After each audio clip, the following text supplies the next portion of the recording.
Chers amis, bonjour, ici Paul-Emmanuel, postdoctorant en biologie pour La Science te parle, vidéo particulière, mais je n'ai pas le temps de la filmer autrement que dans ma voiture, et puis un certain nombre de vidéastes le font d'ailleurs, de filmer dans leur voiture. Je suis en train de préparer une interview pour demain, une interview qui parlera des vaccins, et j'ai trouvé des chiffres intéressants sur l'histoire de la vaccination, et je souhaite vous en parler pour que vous diffusiez cette vidéo à une époque où la vaccination est remise en cause. Alors, je vais d'abord vous parler d'un document qui date du 2 avril 1999, qui vient du CDC, qui est un organisme américain de contrôle des maladies et pour la prévention, et qui s'appelle Achievements in Public Health de 1900-1999, Impact of Vaccine Universally Recommended for Children in United States. Alors, il y a en 1999, au moment où paraît ce document, 11 vaccins obligatoires aux États-Unis pour les enfants de moins de 18 mois. Et on va regarder l'évolution d'un certain nombre de pathologies combattues par ces vaccins au cours du XXe siècle, avec le nombre de morts qu'il y a en 1998.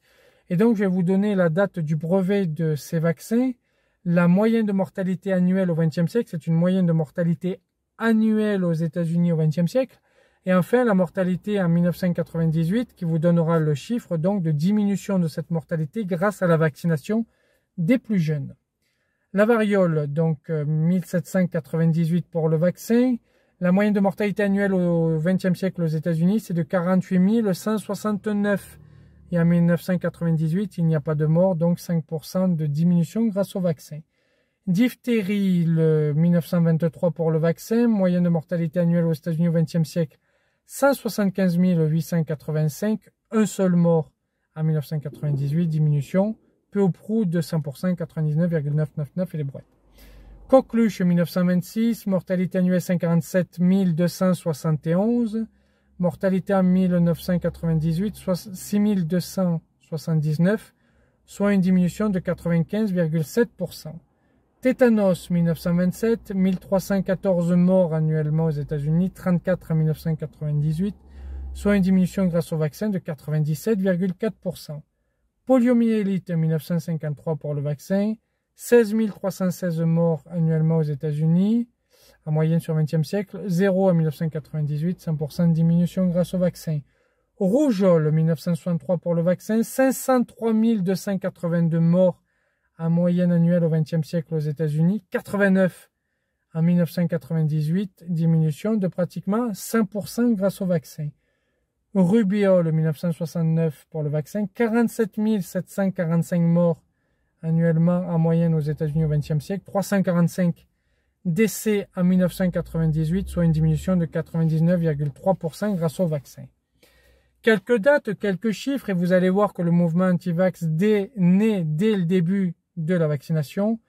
1796, découverte du vaccin contre la variole par Jenner, le brevet sera en 1798.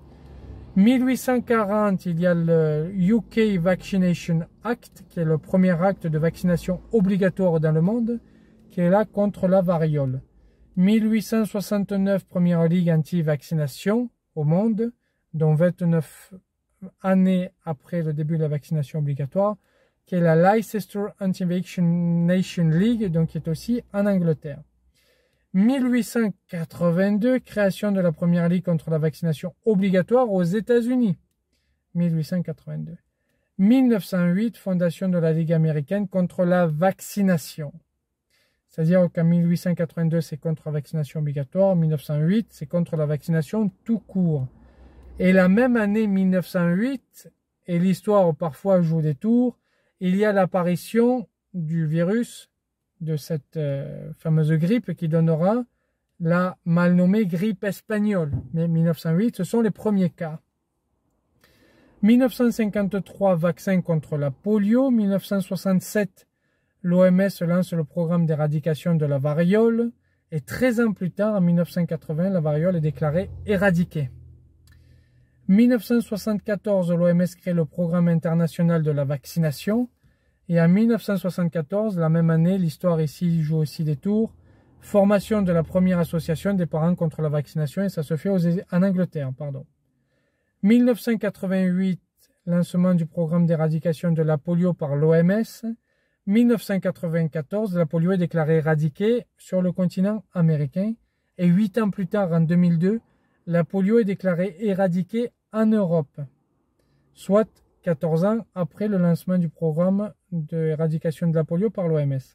En 2003, il y a un mouvement de boycott du vaccin de la polio au Nigeria, un an après l'éradication de la polio en Europe. On voit donc que le vaccin est très utile parce que lorsqu'il y a des programmes massifs de vaccination, lorsque l'OMS dit on veut éradiquer telle maladie, grâce au vaccin, on y arrive. Je vous rappelle ces chiffres-là.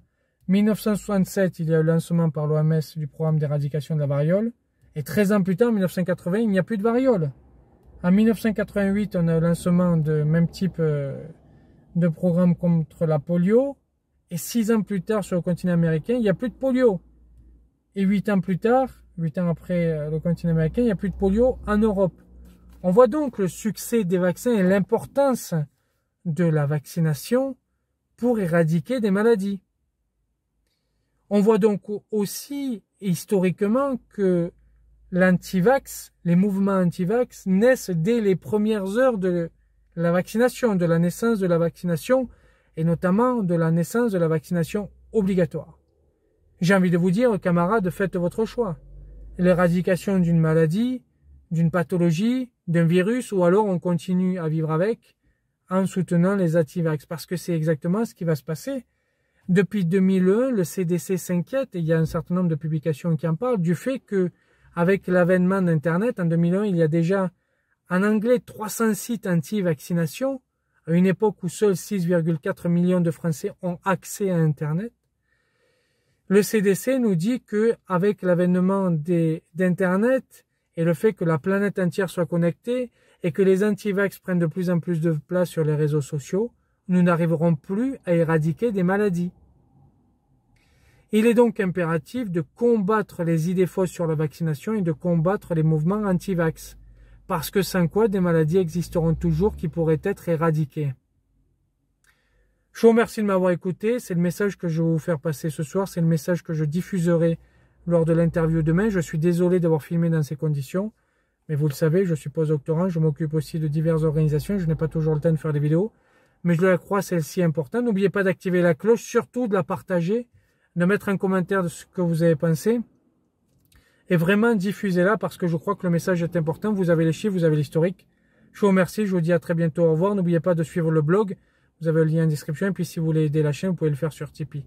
Merci, au revoir.